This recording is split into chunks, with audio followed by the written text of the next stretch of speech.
Welcome back to my YouTube channel study clue. आज हम class 8 का मैथमेटिक्स सब्जेक्ट में एक्सरसाइज नंबर 3.2 उसमें से क्वेश्चन नंबर 5 सॉल्व करेंगे। क्वेश्चन नंबर 5 है, is it possible to have regular polygon with measure of each exterior angle as 22 degree. So इसका मतलब है, अगर जो एक्सटीरियर एंगल है वो 22 डिग्री रहेगा तो क्या हम एक रेगुलर पॉलीगॉन ड्रॉ कर सकते हैं। तो हम उसको सॉल्व करेंगे, हम ड्रॉ कर सकते हैं या नहीं। तो सॉल्यूशन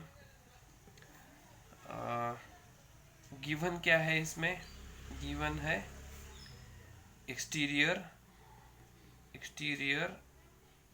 एंगल है जो कि 22 डिग्री है। So number of sides is equal to 360 degree divided by 22 degree of a regular polygon.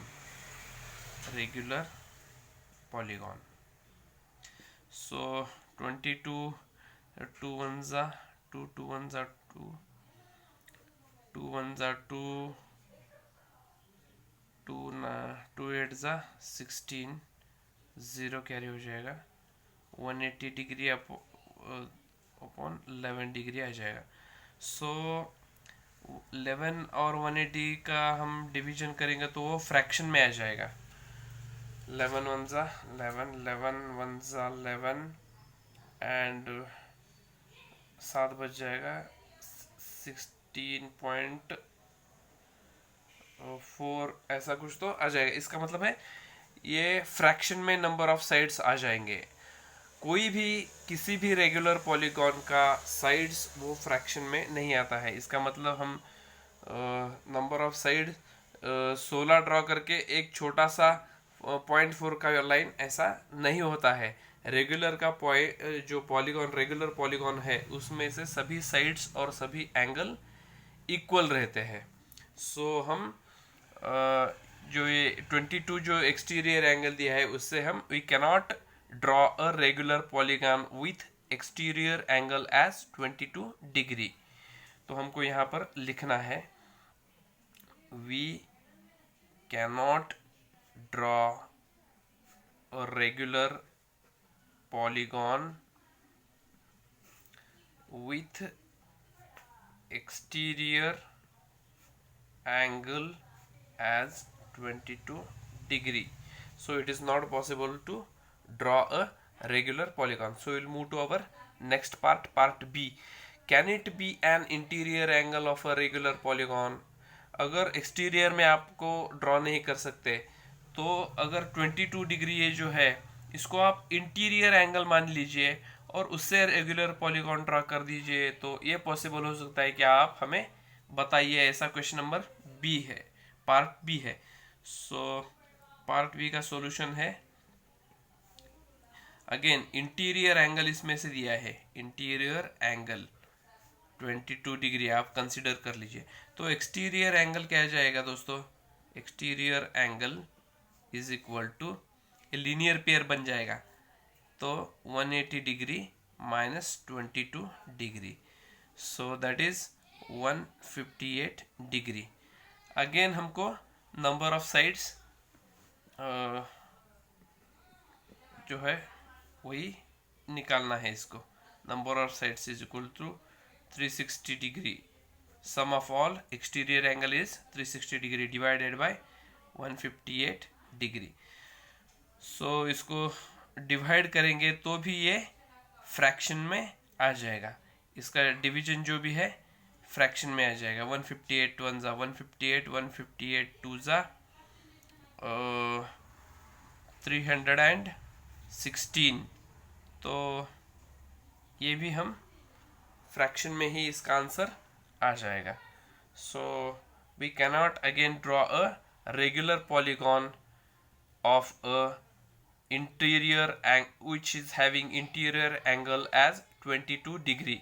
सो यहाँ पर हम भी वही लिखेंगे, we can't draw a regular polygon with interior angle as 22 degree, क्योंकि ये 360 को जो डिविजर है वो डिविजिबल होना चाहिए, कुछ भी फ्रैक्शन में आंसर नहीं आना चाहिए उसका, तो ही हम उसको रेगुलर पॉलीगॉन ड्रॉ कर सकते हैं। क्योंकि हमको रेगुलर पॉलीगॉन का जो डेफिनेशन है उसमें क्या है, सभी एंगल इक्वल रहने चाहिए, सभी साइड्स इक्वल रहनी चाहिए। तो दोस्तों क्वेश्चन नंबर 5 हमने इधर सॉल्व कर दिया है। We will move to our next question, question number 6। So minimum interior angle possible for a regular polygon. एक रेगुलर पॉलीगॉन हमको ड्रॉ करना है, जो भी मिनिमम इंटीरियर उसका एंगल होना चाहिए। तो मिनिमम के लिए उसको हम एक ट्रायंगल तो मिनिमम होना चाहिए उसको, जिसका एंगल सेम होना चाहिए और जिसके साइड्स भी इक्वल होने चाहिए। सो हम इधर ड्रॉ करेंगे। सो एक इक्विलैटरल ट्रायंगल हम ड्रॉ करेंगे, तो उसमें से जो एंगल रहेगा वो 60 डिग्री आएगा। तो ये जो आंसर है, तो इक्विलैटरल ट्रायंगल, और उसका मिनिमम जो एंगल है वो है 60 डिग्री, क्योंकि ये जो 60 + 60 + 60 जो आएगा 180 आएगा, और ट्रायंगल का जो एंगल सम है, इंटीरियर एंगल सम, वो है 180 डिग्री। सो इक्विलैटरल ट्रायंगल और उसका जो एंगल है वो 60 डिग्री आएगा। So will move to our next part, that is part B. Part B में क्या दिया है दोस्तों, what is the maximum exterior angle possible for a regular polygon. So regular polygon को हम, अगर ये 60 डिग्री इंटरनल है तो लीनियर पेयर से हम क्या करेंगे, एक्सटीरियर एंगल फाइंड आउट करेंगे, that is maximum exterior angle, that is 180 degree minus 60 degree, that is equal to 120 degree. So 120 degree ये आएगा मैक्सिमम पॉसिबल जो एंगल है वो आएगा 120 डिग्री। सो दोस्तों क्वेश्चन नंबर 6 हमने अभी सॉल्व कर दिया है अब, और यहाँ पर भी हमारा 3.2 एक्सरसाइज भी ख़त्म हो जाता है। तो दोस्तों उम्मीद करता हूँ आपको ये प्रॉब्लम्स समझ में आ गए होंगे। तो like, share, subscribe, thank you.